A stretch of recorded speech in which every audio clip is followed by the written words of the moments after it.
Albert Einstein once said, everybody's a genius. But if you judge a fish by its ability to climb a tree, it will live its whole life believing that it is stupid.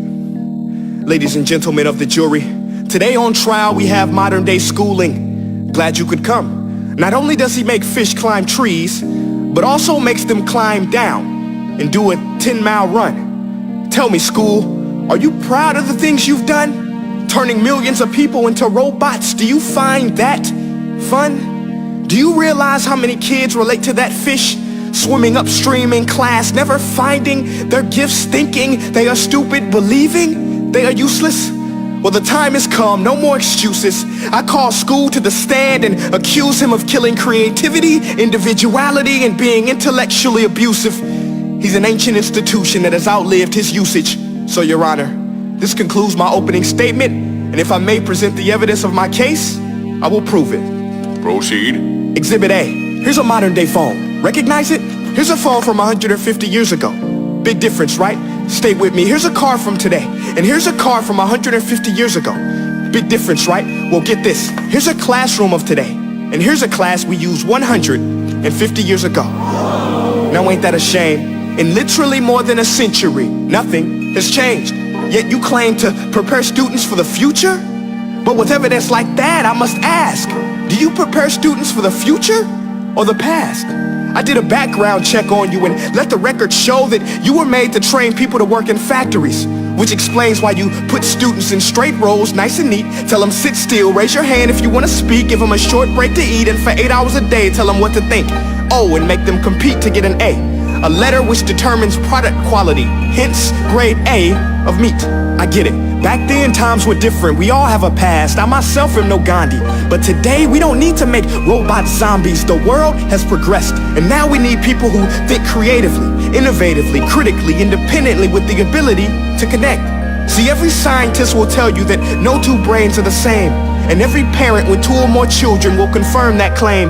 So please explain why you treat students like cookie cutter frames or snapback hats, giving them this one-size-fits-all crap. Watch your language. Sorry, Your Honor, but if a doctor prescribed the exact same medicine to all of his patients, the results will be tragic. So many people would get sick, yet when it comes to school, this is exactly what happens, this educational malpractice, where one teacher stands in front of 20 kids, each one having different strengths, different needs, different gifts, different dreams, and you teach the same thing the same way? That's horrific. Ladies and gentlemen, the defendant should not be acquitted. This may be one of the worst criminal offenses ever to be committed. And let's mention the way you treat your employees. Objection. Overruled. I want to hear this. It's a shame. I mean, teachers have the most important job on the planet, yet they're underpaid? No wonder so many students are short-changed.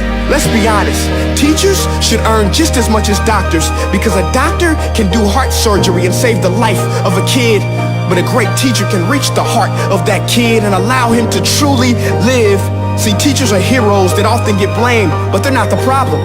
They work in a system without many options or rights. Curriculums are created by policymakers, most of which have never taught a day in their life. Just obsessed with standardized tests. They think bubbling in a multiple choice question will determine success. That's outlandish. In fact, these tests are too cruel to be used and should be abandoned, but don't take my word for it. Take Frederick J. Kelly, the man who invented standardized testing, who said, and I quote, "These tests are too cruel to be used and should be abandoned." Ladies and gentlemen of the jury, if we continue down this road, the results will be lethal. I don't have much faith in school, but I do have faith in people. And if we can customize healthcare, cars, and Facebook pages, then it is our duty to do the same for education, to upgrade it, change it, do away with school spirit, because that's useless. Unless we're working to bring the spirit out of each and every student, that should be our task. No more Common Core. Instead, let's reach the core of every heart in every class. Sure, math is important, but no more than art or dance. Let's give every gift an equal chance. I know this sounds like a dream, but countries like Finland are doing impressive things. They have shorter school days.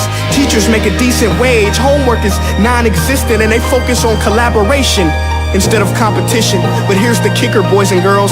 Their educational system outperforms every other country in the world.